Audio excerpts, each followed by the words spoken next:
It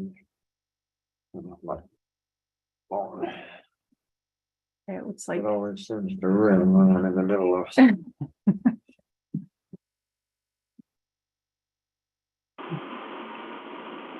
I have to remember how to do it. We are live, Lisa. thank you.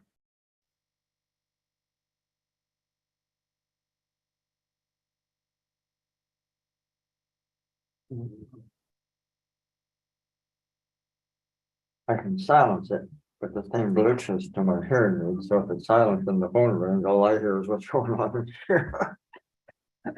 That can be confusing. It is very disruptive. I think we're all live. Okay, so then we'll call the meeting of MST Agricultural Oversight Committee to order.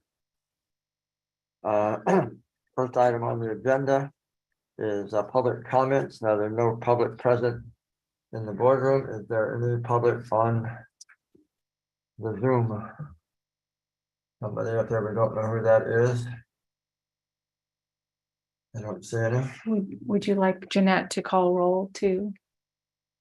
I'm sorry. Would you like Jeanette to call roll? on Oh, I'm item number sorry. one? Yes, we should do that. I'm sorry for Okay. that. So I'll call roll to make sure we do have a quorum. Kevin Dayton, Here. Charlene Hughes.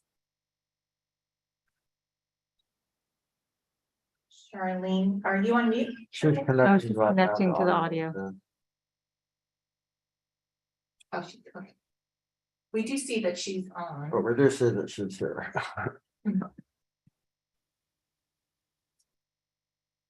Do we just mark her as here? Yeah, I don't, Point of order, you cannot mark Charlene as here because she has not responded to the roll call. Thank you. thank you, Michael. So you can continue on with roll. Okay, Juan Lopez, Here. thank you. Stephen Macias, Present. thank you. Bobby Merritt Present. and Sid Williams, Yep. Christine Wing. It's there. Christine? She's muted.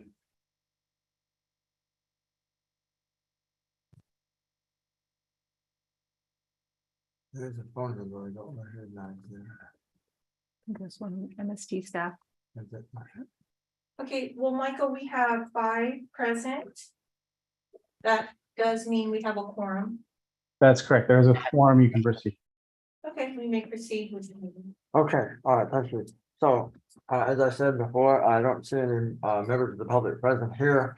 I don't see any members of the public on Zoom. Does anyone that works from the staff recognize or not recognize some person or number? Okay, then we'll dismiss with comments from the public. So the next item is consent agenda, approval of the minutes of the meeting of March 28th. Yes, I had one comment about that, Mr. Chairman. I saw the line apology is made for any misspelling of a name. Just wanted to check if the committee wanted to include that. I don't usually see that in meeting minutes, and maybe we don't need to have that in there.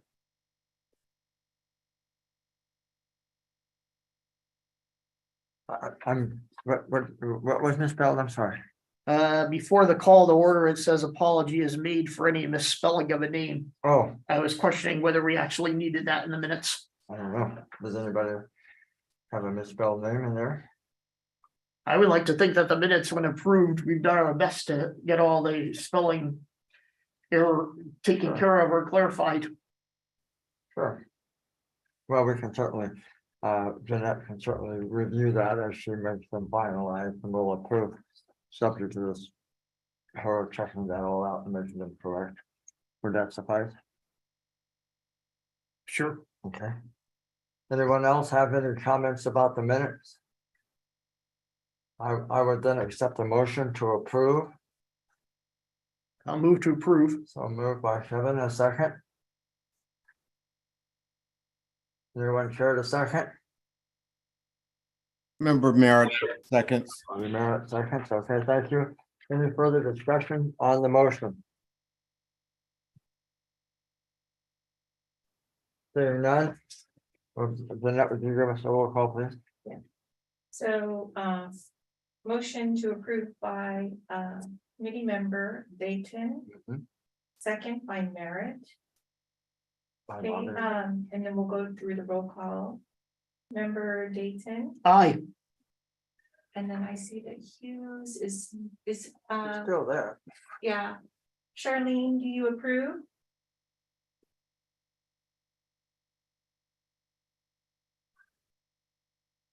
Shall we proceed? Yeah. Committee member Lopez, Yes. member Macias, Approved. member Merritt, Aye. and Chair Williams, Aye. and then Christine. I think she's on mute, so it does, this does pass. We sent a Zoom, whoever's the administrator, we sent a Zoom message to Christine asking her to unmute. I think that function is available. Maybe, There. oh, there, okay. All right. So, Christine, do you approve the minutes? Still, she doesn't say to have- Ah, we got a couple of committee Okay. members who can't connect via audio. Okay.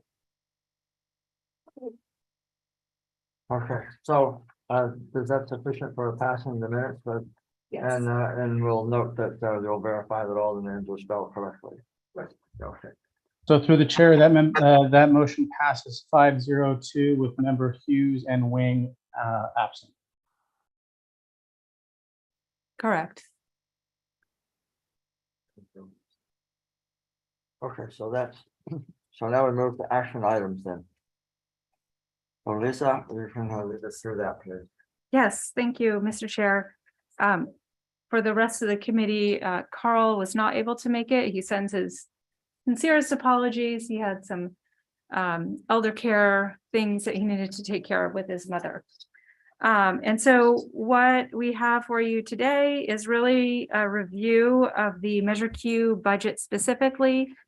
The board did pass it as part of their action in June of this year. And you'll see that we're expecting higher Measure Q revenues compared to last year and sort of tapering off this year two of this budget, still higher than in 2022. The difference in this FY23 year is that the CARES federal aid and all the other related COVID packages have gone away. We've spent them all. Whether it was for the MST fixed route or capital program or for the Measure Q program, all of that money has been spent. So the good news is that all of the money has been spent and the federal government can't claw back any of that money from MST. The bad news is that all that money has been spent. So now we have to make sure that we're sustainable for the long run. So that being said, what we're looking at for FY23 is just over $11 million of revenues for Measure Q.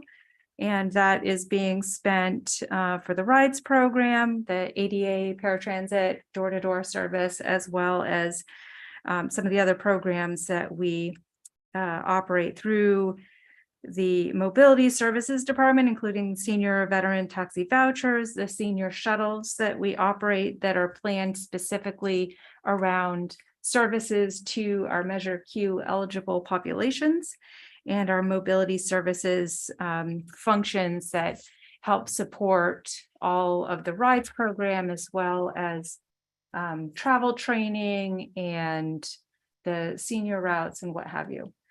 So we're balanced this year, as we always are, depending on whether we're using reserves or not. But this year we're not anticipating to use reserves. It looks like we have $45,000 from last year.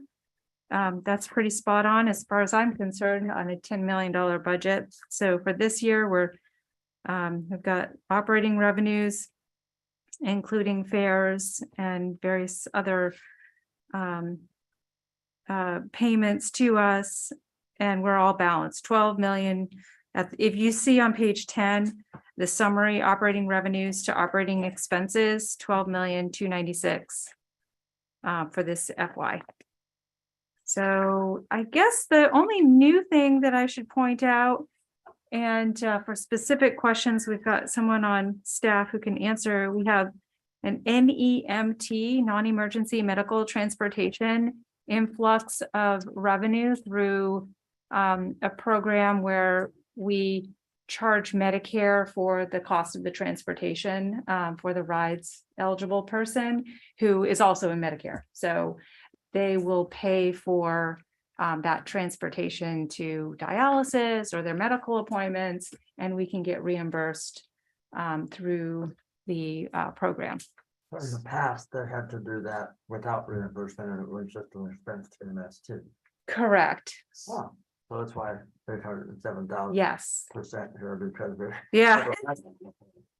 Yeah, it looks kind of wonky.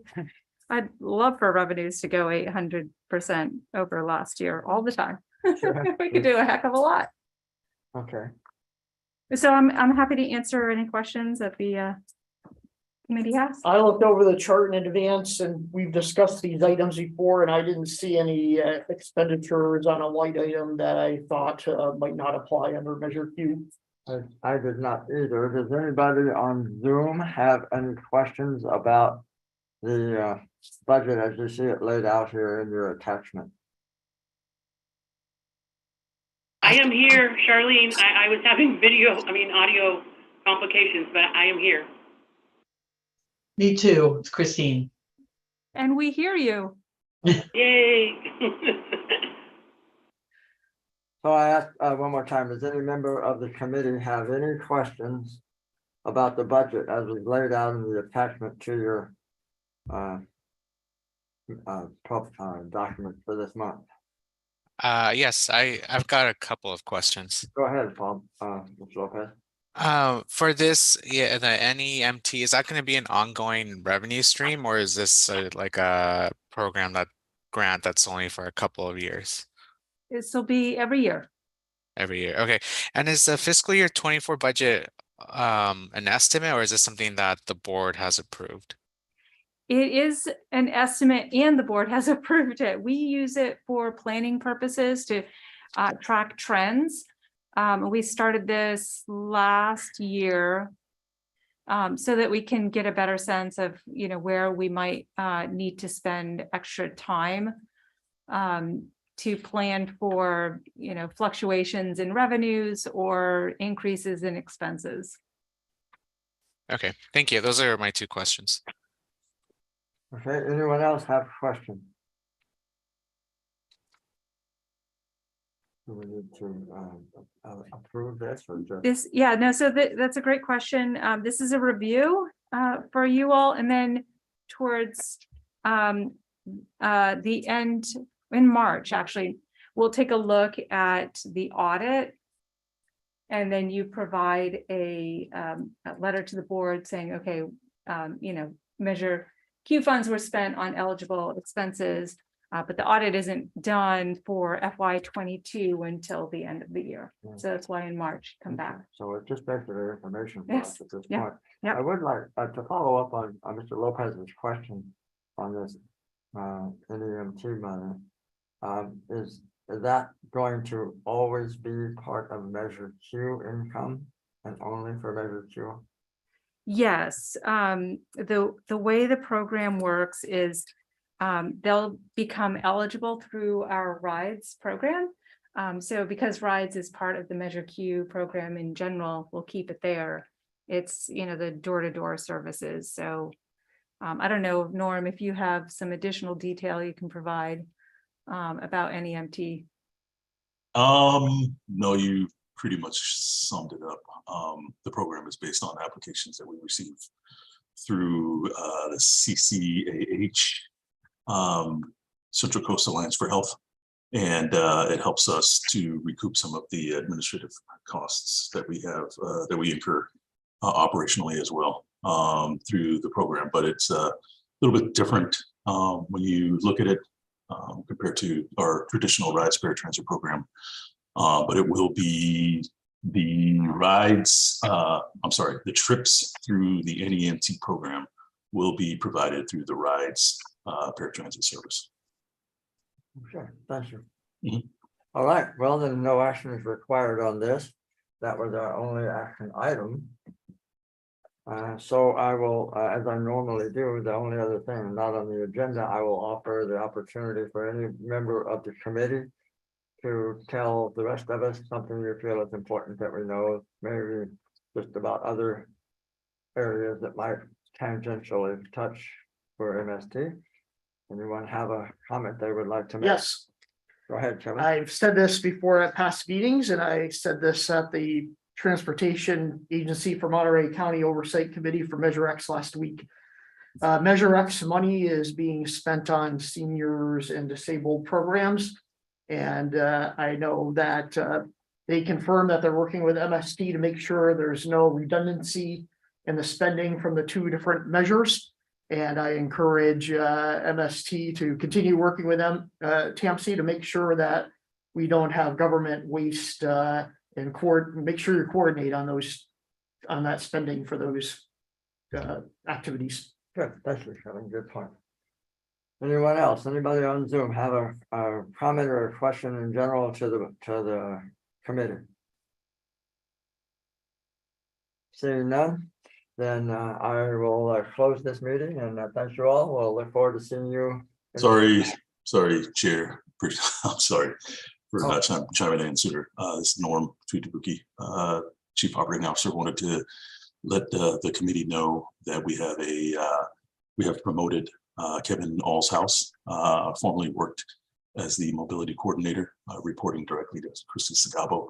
He's been promoted to contract services manager, assuming the role that was vacated by Marzette Henderson. Marzette was the person who oversaw all of our contract services, including MV Transportation, who delivers a paratransit and some of our fixed route services. So Kevin had a bit of an issue just before the meeting started. I don't see that he's online. Wanted to introduce him as the new contract services manager for MST. Okay, thank you. All right, so then we are adjourned. Thank you very much. Thank you, everyone. Thank you. Thank you.